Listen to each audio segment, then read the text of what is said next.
इस वीडियो में हम लॉन्गेस्ट पैलिंड्रोमिक सबस्ट्रिंग इस प्रॉब्लम को डिस्कस करेंगे। इस प्रॉब्लम में आपको एक स्ट्रिंग दिया हुआ है। इस स्ट्रिंग में से आपको जो भी लॉन्गेस्ट पैलिंड्रोम होगा वो सबस्ट्रिंग आपको रिटर्न करना है। सबस्ट्रिंग आपको क्या होता है? Continuous sequence of characters. जैसे ए बी, ये आपका एक सबस्ट्रिंग है। ए बी सी, ये भी एक सबस्ट्रिंग है। ये पूरा का पूरा स्ट्रिंग, ये भी आपका एक सबस्ट्रिंग है। बी ए बी, ये भी आपका एक सबस्ट्रिंग है। नाउ पैलिंड्रोम का क्या मतलब होता है? पैलिंड्रोम का मतलब होता है जैसे आप आगे से पढ़ो वैसे ही पीछे से भी पढ़ा जाए। जैसे बी ए बी, इसको मैं ऐसे पढ़ता हूँ तो क्या आएगा? B A B. और रिवर्स में पढ़ता हूँ बी ए बी, तो भी मेरा सेम आएगा, यानी कि उल्टा सीधा एक समान। तो मेरे वो पैलिंड्रोम्स होते हैं। तो इस तरह से इस स्ट्रिंग में जितने भी आपके सबस्ट्रिंग बनते हैं उनमें से आपको चेक करना है कि कौन कौन से पैलिंड्रोम है। जो जो पैलिंड्रोम है उनमें से जिस सब स्ट्रिंग की लेंथ सबसे ज़्यादा है वो वाला स्ट्रिंग आपको रिटर्न करना है। जैसे अगर हम इसमें देखें सी सी, ये आपका एक पैलिंड्रोम है। बी सी सी बी, ये भी एक पैलिंड्रोम है। A B C C B ए, ये भी एक पैलिंड्रोम है। बी ए बी, ये भी एक पैलिंड्रोम है। ए बी ए, ये भी एक पैलिंड्रोम है। लेकिन आपका लॉन्गेस्ट कौन सा है? ए बी सी बी ए। तो आपको ये वाला सबस्ट्रिंग रिटर्न करना है। अगर हम इसकी ब्रूट फोर्स अप्रोच की बात करें तो हम क्या कर सकते हैं? हम सारे के सारे सबस्ट्रिंग जनरेट कर लें और फिर हर एक सबस्ट्रिंग को चेक कर लें कि वो पैलिंड्रोम है या नहीं है। हमें अगर एक स्ट्रिंग दिया हो, जैसे ये दिया है, मान लो ये, हमें ये चेक करना हो कि ये पैलिंड्रोम है या नहीं है। हम कैसे कर सकते हैं? हम एक एल पॉइंटर यहाँ पर लेंगे, आर पॉइंटर यहाँ पर लेंगे, दोनों के कैरेक्टर को कंपेयर करेंगे। अगर ये सेम है तो हम एल को यहाँ ले आएंगे, आर को एक पीछे ले आएंगे, फिर कंपेयर करेंगे। सेम है तो फिर से एल को यहाँ पर, आर को यहाँ पर। अब दोनों कंपेयर करेंगे, सेम नहीं है तो इसका मतलब क्या हुआ कि हमारा पैलिंड्रोम नहीं है। और अगर हम इसे देखें ए बी सी बी ए, ये हमारा पैलिंड्रोम था, तो हम एल यहाँ रखेंगे, आर यहाँ रखेंगे, दोनों सेम है तो एल यहाँ आएगा, आर यहाँ आएगा। ये भी सेम है, एल यहाँ आएगा, आर यहाँ आएगा। सेम है तो आपका एल यहाँ आएगा, आर एक पीछे जाएगा। अब दोनों आपके क्रॉस कर गए। इसका मतलब क्या हुआ कि ये सब स्ट्रिंग आपका पैलिंड्रोम है। तो अगर आपको एक स्ट्रिंग दिया हो और ये चेक करना हो कि वो पैलिंड्रोम है या नहीं है, तो आप सिंगल पास में उसे चेक कर सकते हो, यानी कि ऑफ एंड टाइम लगेगा। और अगर हम सारे सब स्ट्रिंग जनरेट करें, सारे सब स्ट्रिंग हम कैसे जनरेट कर सकते हैं? हम एक आई, इसको यहाँ पर फिक्स कर दें, फिर जे, इसको एक एक मूव करते जाए। एक ये सबस्ट्रिंग होगा, एक ये सबस्ट्रिंग होगा, एक ये सबस्ट्रिंग होगा। इसी तरह एक एक बढ़ते बढ़ते लास्ट में आपका ये एक सबस्ट्रिंग होगा। फिर हम क्या करें? आई की पोजीशन को यहाँ ले आए और जे फिर हम यहाँ से शुरू करें।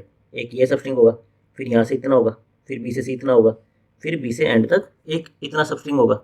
फिर आई को हम नेक्स्ट पर मूव कर दें। तो बेसिकली हम क्या करें? आई को 0 से एन इतना मूव करेंगे और जे को कहाँ से मूव करेंगे? आई से एन तक मूव करेंगे। तो टोटल हमारे सारे शिफ्टिंग को जनरेट करने के लिए हमारे कितने टाइम कॉम्प्लेक्सिटी लगेगी? एन लूप यहाँ से, एन लूप यहाँ से, एन स्क्वेयर। और हर एक के अंदर हम क्या चेक करेंगे कि वो पैलिंड्रोम है या नहीं है। उसके लिए एक एन टाइम और लगेगा इंटू एन। तो हमारी टाइम कॉम्प्लेक्सिटी किस में चली जाएगी? एन क्यूब में चली जाएगी, जो कि थोड़ी ज़्यादा है। हम इसे इम्प्रूव कैसे कर सकते हैं? इम्प्रूव करने के लिए हमें पैलिंड्रोम की एक प्रॉपर्टी देखनी होगी। ये सी और सी, ये मेरा क्या है? एक पैलिंड्रोम है। फिर अगर मैं इसके लेफ्ट और राइट कैरेक्टर में देखूँ, अगर दोनों मेरे सेम हैं तो ये भी मेरा एक पैलिंड्रोम आएगा। फिर मैं इसके लेफ्ट और राइट में देखूँ, ये अगर सेम है तो ये भी मेरा एक पैलिंड्रोम आएगा। यानी कि अगर मुझे पैलिंड्रोम का सेंटर बताओ, ये मैं ये मान सकता हूँ कि ये वाला मेरे पैलिंड्रोम का सेंटर है। अगर मुझे पैलिंड्रोम का सेंटर बताओ तो मैं उसके लेफ्ट और राइट में एक्सपेंड करके ये चेक कर सकता हूँ कि इस सेंटर के कोरोस्पोंडिंग मेरा लॉन्गेस्ट पैलिंड्रोम कौन सा बनेगा। जैसे ये मेरा पैलिंड्रोम था, ये बड़ा बना इससे पैलिंड्रोम, फिर ए इसको एंड करके इससे बड़ा बना, फिर लेफ्ट में मेरा कुछ बचा ही नहीं, राइट में बी था, यानी कि ये मिसमैच हो गए। तो सबसे बड़ा इस सेंटर को इंक्लूड करके मेरा पैलिंड्रोम क्या बना? ए बी सी बी ए, जिसकी लेंथ क्या है? 6। तो ये हमारा पैलिंड्रोम कितने लेंथ का आया? 6 लेंथ का आया, क्योंकि हमारा सेंटर क्या था? इवन था, यानी कि 2 एलिमेंट थे और हम एक लेफ्ट में एक राइट में इवन की फॉर्म में एक्सपेंड कर रहे थे। तो हमारी इवन लेंथ का पैलिंड्रोम आएगा। लेकिन पैलिंड्रोम हमारा ओड लेंथ का भी हो सकता है, जैसे ए बी ए। तो इस केस में हमें क्या करना पड़ेगा? हमें एक सिंगल एलिमेंट बी, इसको सेंटर मानना पड़ेगा। अगर हमारा ओड लेंथ का पैलिंड्रोम होगा तो उसका सेंटर क्या होगा? एक यूनिक एलिमेंट होगा, मिड एक यूनिक आएगा। इवन लेंथ के केस में क्या होगा? आपके 2 मिड आएंगे, लेकिन ओड लेंथ के केस में आपका मिड यूनिक आएगा। तो हमें एक सिंगल एलिमेंट, ये इसका सेंटर ले लिया। फिर हमने इसके लेफ्ट में देखा ए, इसके राइट में देखा है, दोनों सेम है, तो ये हमारा बड़ा पैलिंड्रोम बन गया। फिर हमने राइट में देखा ये नल है, यहाँ पर है बी, यानी कि मिसमैच आ गया। तो इस सेंटर बी को सेंटर मान के हमारा सबसे बड़ा पैलिंड्रोम क्या बन सकता है? ए बी ए। इसी तरह हम एक और एग्जांपल लेते हैं बी ए बी, इसको भी देखते हैं। हम इस ए को सेंटर मान लेते हैं।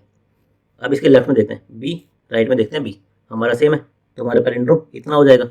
अब इसके लेफ्ट में देखते हैं सी, इसके राइट में देखते हैं ए, मिसमैच है, यानी कि इसको अगर सेंटर माने तो हमारा लॉन्गेस्ट पैलिंड्रोम क्या आएगा, ये आएगा। तो इस प्रॉपर्टी का यूज़ हम कैसे कर सकते हैं, अगर हम इस पूरे स्ट्रिंग को देखें तो हमारे कितने सेंटर होंगे। अगर मैं सिंगल सिंगल एलिमेंट को कंसीडर करूँ, यानी कि ओड लेंथ का पैलिंड्रोम निकालने की कोशिश करूँ, तो मैं सिंगल सिंगल सेंटर कंसीडर करने पड़ेंगे। तो सिंगल सिंगल सेंटर मेरे कितने होंगे, एन सेंटर होंगे। और अगर मुझे इवन लेंथ का पैलिंड्रोम निकालना है तो मुझे क्या करना पड़ेगा, दो एलिमेंट इनको मैंने मानना पड़ेगा, ए बी, फिर बी सी, फिर सी सी, फिर C B, B A B, B A. इस तरह से मुझे सेंटर मानना पड़ेगा, दो एलिमेंट को मेरा सेंटर मानना पड़ेगा और उनके अराउंड एक्सपेंड करके फाइंड आउट करना पड़ेगा कि इस सेंटर से कौन सा मेरा लॉन्गेस्ट पैलिंड्रोम बन सकता है। तो ऐसे इवन लेंथ के कितने सेंटर आएंगे मेरे, n-1 आएंगे। हमारा 8 लेंथ का स्ट्रिंग था और हमारे इवन लेंथ के सेंटर कितने आए, 7, n-1 आएंगे। टोटल हमारे सेंटर कितने हो गए, 2n-1, इतने सेंटर हो जाएंगे n ओड लेंथ के लिए, n-1 इवन पैलिंड्रोम लेंथ के लिए। उसके बाद हमें क्या करना है, हमें सेंटर के अराउंड इसको एक्सपेंड करना है। एक्सपेंड कब तक करेंगे, जब तक हमारा कोई मिसमैच नहीं मिल जाता। वो हो सकता है हमें लास्ट में जाकर मिसमैच मिले, या फिर हो सकता है बीच में ही मिल जाए। हम वर्स्ट केस मान के चलें, वर्स्ट केस में मान लेते हैं हमारे सारे लेटर सेम है, ए सारे लेटर सेम है। उस केस में जब भी हम सेंटर मानेंगे तो हमारा बिल्कुल एंड तक जाएगा, यानी कि ये चेक करने के लिए कि इस सेंटर के कोरस्पॉन्डिंग हमारा लॉन्गेस्ट पैलिंड्रोम कौन सा बनेगा, हमें वर्स्ट केस में कितना टाइम लग सकता है, ऑफ एन टाइम लग सकता है। हमारे सेंटर थे 2n-1, हमें हर एक को चेक करने के लिए कितना लग रहा है, एन टाइम लग रहा है, इंटू एन। तो हमारी टाइम कॉम्प्लेक्सिटी किस में आ जाएगी, एन स्क्वेयर में। पहले क्या थी ब्रूट फोर्स में, एन क्यूब, अब हमारी ऑप्टिमाइज होकर क्या हो गई, एन स्क्वेयर। और इसमें हमें स्पेस कॉम्प्लेक्सिटी कितनी लगेगी, हमें बस सेंटर मानना है, उसके अलावा तो हम एक लेफ्ट और राइट इस तरह से बाउंड्री को एक्सपेंड कर सकते हैं। तो हमारी स्पेस कॉम्प्लेक्सिटी आ जाएगी ऑफ 1। तो एक बार इसकी अप्रोच को हम फिर से रिव्यू कर लेते हैं। हम क्या करेंगे, हम हर एक एलिमेंट को सेंटर मानेंगे। पहले हम ओड लेंथ के पैलिंड्रोम फाइंड आउट करने की कोशिश करेंगे। हम 1 बाय 1 हर एक को सेंटर मानेंगे। इसको सेंटर मान के हम इसके लेफ्ट और राइट में एक्सपेंड करने की कोशिश करेंगे और फाइंड आउट करेंगे कि हमारा लॉन्गेस्ट पैलिंड्रोम कौन सा मिल रहा है हमें। उसको हम एक वेरिएबल में स्टोर कर लेंगे, साथ में हम एक मैक्स लेंथ इसको भी स्टोर करके चलेंगे। जो भी हमारा पैलिंड्रोम आएगा उसको हमारी मैक्सिमम लेंथ से कंपेयर करते जाएंगे। अगर हमारा करंट पैलिंड्रोम बड़ा है तो हम मैक्स लेंथ को अपडेट कर देंगे। उसके साथ साथ हमें लास्ट में क्या करना है, पूरा का पूरा सबस्ट्रिंग रिटर्न करना है। केवल लेंथ रिटर्न नहीं करनी, हमें पूरा का पूरा सबस्ट्रिंग रिटर्न करना है। तो मान लो जैसे मैं यहाँ से शुरू करता हूँ, मेरे पास ये आ गई कि इसकी लेंथ तो है 6, लेकिन अगर मुझे ये स्ट्रिंग रिटर्न करना है तो मेरे पास क्या होना चाहिए, स्टार्ट पॉइंट भी होना चाहिए कि मेरा ये पैलिंड्रोम कहाँ से शुरू हो रहा है। तो उसके लिए हम एक स्टार्ट इंडेक्स ले लेंगे कि ये वाला जो मैक्सिमम पैलिंड्रोम है ये हमारा कहाँ से शुरू हो रहा है, ये 0 से शुरू हो रहा है। तो स्टार्ट में क्या रख देंगे, 0 से 6 लेंथ का सबस्ट्रिंग रिटर्न कर दो। और सेम चीज़ जो हम ओड को कंसिडर करके कर रहे थे, हम इवन लेंथ के पैलिंड्रोम को भी कंसिडर करना पड़ेगा। तो उस केस में हम दो एलिमेंट को एज ए सेंटर कंसिडर करेंगे। एक बार हम इसका कोड देख लेते हैं।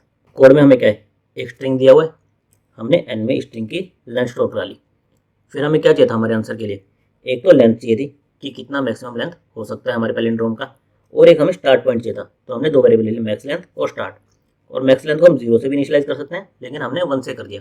क्यों कर दिया, हमें पता है कि एक सिंगल करेक्टर जो होगा वो हमारा पैलिंड्रोम होगा ही होगा। जैसे अगर हमारा करेक्टर केवल ए है तो वो हमारा पैलिंड्रोम होगा ही होगा। और हमें दिया है कि हमारे स्ट्रिंग की लेंथ 1 या 1 से ज़्यादा होगी, तो मिनिमम हमारा आंसर कितना आएगा, 1। इसलिए हमने इसे इससे इनिशियलाइज कर दिया और स्टार्ट पॉइंट दे दिया 0 कि जो फर्स्ट लेटर है वो मेरा अभी आंसर है। फिर हमें क्या करना था, ओड लेंथ के पैलिंड्रोम फाइंड आउट करने थे और इवन लेंथ के पैलिंड्रोम फाइंड आउट करने थे। ओड लेंथ के पैलिंड्रोम फाइंड आउट करने के लिए हमें क्या करना था, हमें हर एक एलिमेंट को एक बार सेंटर कंसिडर करना था। तो हमने लूप चला दिया, 0 से लेकर n तक का एक लूप चला दिया और हमने लेफ्ट और राइट बाउंड्री आई पर दे दी कि अभी हम इसे सेंटर कंसिडर कर रहे हैं। हम फिर लेफ्ट को लेफ्ट में एक्सपेंड करने की कोशिश करेंगे, राइट को राइट में एक्सपेंड करने की कोशिश करेंगे। जब तक हमारे एलिमेंट सेम आते जाएंगे हम इस बाउंड्री को एक्सपेंड करते जाएंगे। जैसे ही हमारा मिसमैच आएगा हम इस पैलिंड्रोम की लेंथ स्टोर कर लेंगे और उसका हमारी मैक्स लेंथ से कंपेयर कर लेंगे। तो हमने एल और आई दोनों को आई पर पॉइंट करा दिया। फिर जब तक एल हमारा 0 से, लेफ्ट बाउंड्री 0 से बड़ी है और राइट बाउंड्री एन से छोटी है, तब तक हमें क्या करना है, एक्सपेंड करना है। एक्सपेंड करने की हमारी कंडीशन क्या होगी, हमारे जो लेफ्ट बाउंड्री पर करेक्टर है और राइट बाउंड्री पर जो करेक्टर है वो सेम होने चाहिए।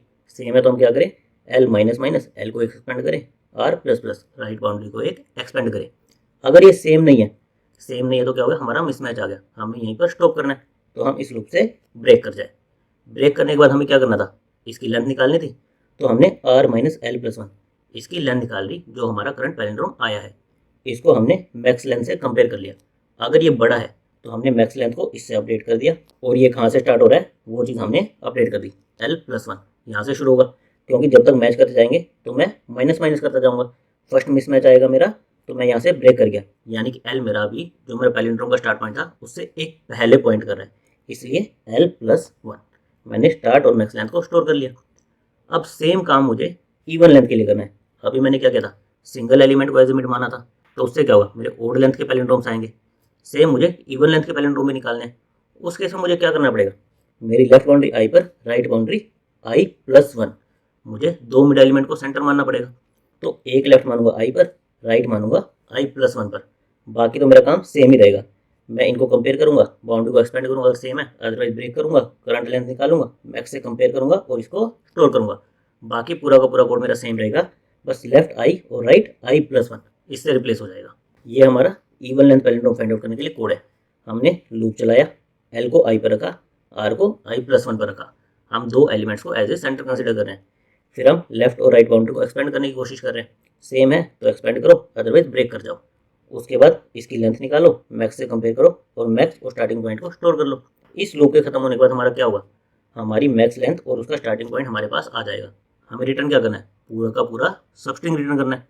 तो हम एस डॉट सबस्ट्रिंग इस एपीआई की हेल्प से, इसमें हम क्या देते हैं, स्टार्ट पॉइंट और कितनी लेंथ का हमें स्ट्रिंग चाहिए, इसकी हेल्प से हम ये रिटर्न कर सकते हैं। या फिर अगर हम चाहें तो एक लूप लगाकर भी इसे रिटर्न कर सकते हैं।